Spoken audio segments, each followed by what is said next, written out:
सुखासन के लिए भी पूर्वक स्थिति दंडासन की है।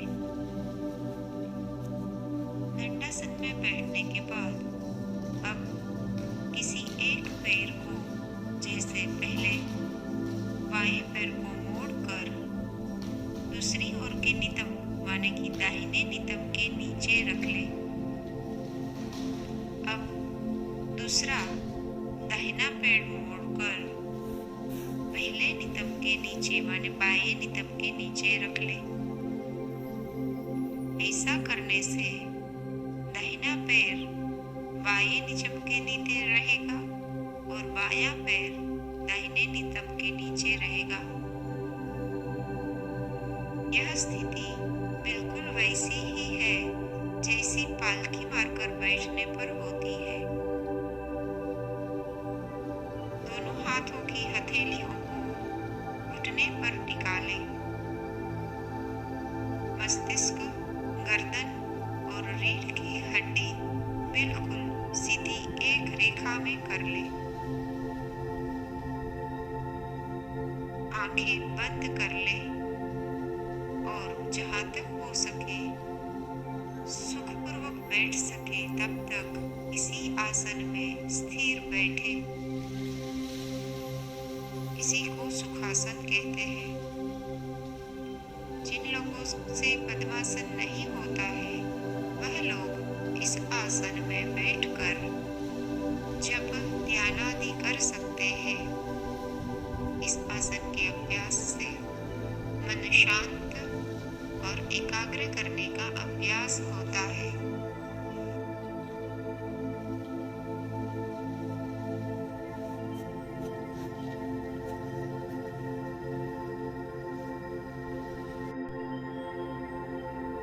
आइए देखते हैं अर्ध पद्मासन।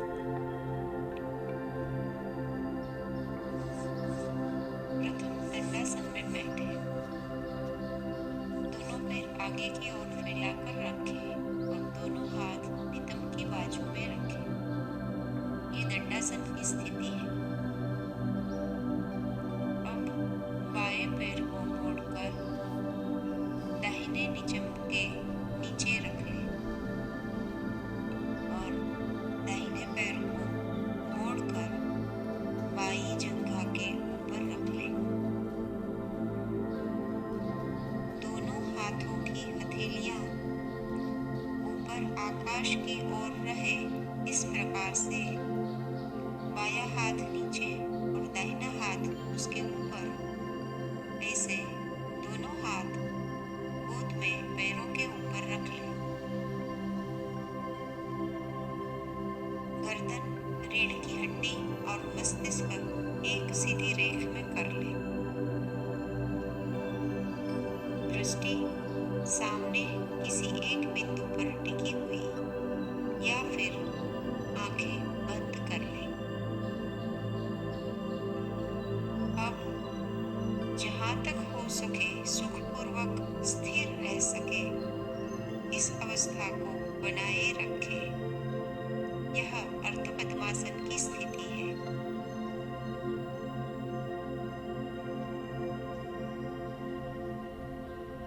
फिर धीरे से बिल्कुल उल्टे क्रम से हाथ और पैरों को खोलकर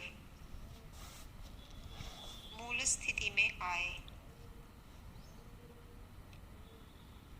ठीक इसी प्रकार दूसरी ओर दाहिने पैर को नीचे रखकर करें।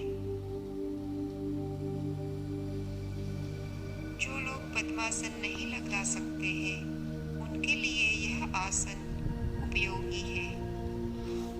इस आसन के अभ्यास से पद्मासन लगाने में सहायता मिलती है।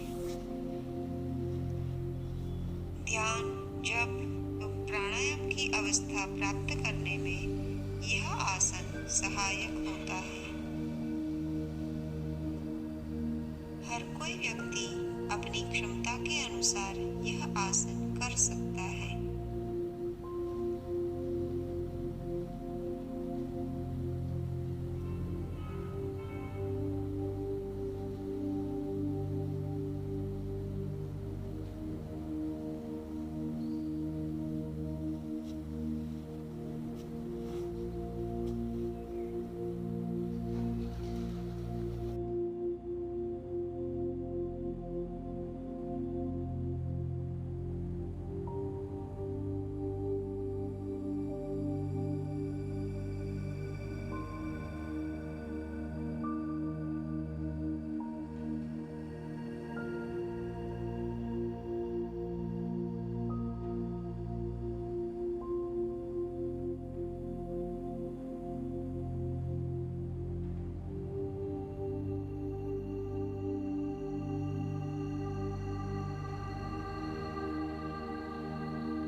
गोमुखासन के लिए दंडासन की स्थिति में बैठे। दंडासन के लिए दोनों पैर आगे की तरफ खोलकर एक दूसरे से जुड़े हुए रख कर बैठे। गर्दन और रीढ़ की हड्डी बिल्कुल सीधी और दोनों हाथ अपनी नितंब के पास में रख लें। ये आसन के लिए पूर्व स्थिति या प्रारंभ की अवस्था है। अब गोमुखासन के लिए पहले बाएं पैर को मोड़कर दाहिने नितंब के पास में रख लें और दाहिने घुटने को बाएं घुटने के ठीक ऊपर और दाहिने पैर को बाएं नितंब के पास में ठीक से रख लें। अब जो पैर आपका नीचे है, मतलब बायां पैर आपका नीचे है, तो अब बाएं हाथ को ऊपर उठाकर कंधे के पीछे ले जाएं और बाएं हाथ की हथेली को अपनी पीठ से लगा लें। अब दाहिना हाथ नीचे से पीठ की तरफ ले जाकर ऊपर की तरफ बाईं हथेली से मिला लें। यही गोमुखासन है। इस अवस्था में बिना कष्ट के जितनी देर रह सके यह स्थिति बनाए रखें। फिर धीरे से पहले दाहिना हाथ खोल दे, फिर बायां हाथ को अपनी मूल स्थिति में, मूल अवस्था में ले आए। हाथ के बाद अब पहले दाहिने पैर को खोलकर फिर बायां पैर मूल स्थिति में लाए। ये हुई गोमुखासन की विधि, हमें कैसे करना है। सेम यही आसन हम दूसरी तरह से, मतलब जैसे बायां पैर नीचे रखा था ऐसे ही अब दूसरी तरफ से दाहिना पैर नीचे रखकर और दाहिने हाथ को ऊपर उठाकर कर सकते हैं। आइए आज हम अर्ध मत्स्येंद्रासन करते हैं। आसन के लिए दंडासन की स्थिति में बैठे। दोनों पैर आगे की ओर फैलाकर एक दूसरे से लगाकर रखें। गर्दन, रीढ़ की हड्डी और कमर तीनों एक सीधी रेख में। अब दाहिने पैर को मोड़कर एड़ी को बाएं नितंब के नीचे रख लें। इससे दाहिना पैर पूरा जमीन से लगा रहेगा और घुटना जो है वो सामने की ओर रहेगा। अब बाएं पैर को घुटने से मोड़कर बाएं पंजे को दाहिने घुटने की दाहिनी ओर रख लें। बायां घुटना ऊपर आकाश की तरफ रहेगा। अब दाएं हाथ को बाएं घुटने की बाईं तरफ सटाकर लगा लें और दाएं हाथ की अंगुलियों से बाएं पैर के अंगुष्ठ को पकड़ लें। अब बाएं हाथ को घुमाकर पीछे पीठ की तरफ ले जाकर दाहिनी जांघ को पकड़ लें। यदि ये नहीं कर सकते हैं तो बाएं हाथ को जितना हो सके पीछे की तरफ ले जाकर हथेली जमीन पर टिका दें। अब गर्दन पीछे की ओर बाएं कंधे की सीध में कर ले और दृष्टि बाएं कंधे पर टिकी हुई।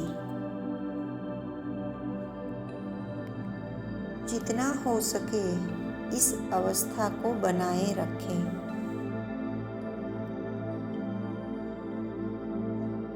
ये हुआ अर्ध मत्स्येंद्रासन।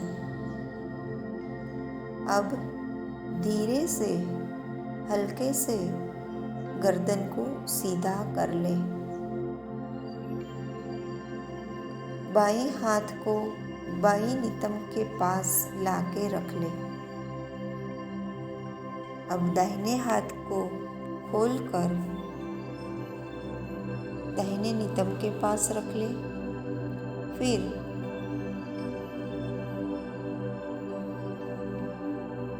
बाएं पैर को खोलकर मूल स्थिति में लाए और फिर दाएं पैर को भी मूल स्थिति में ले आए। इसी प्रकार से अब दूसरी ओर करें। पैर बदल ले, हाथ भी बदल ले।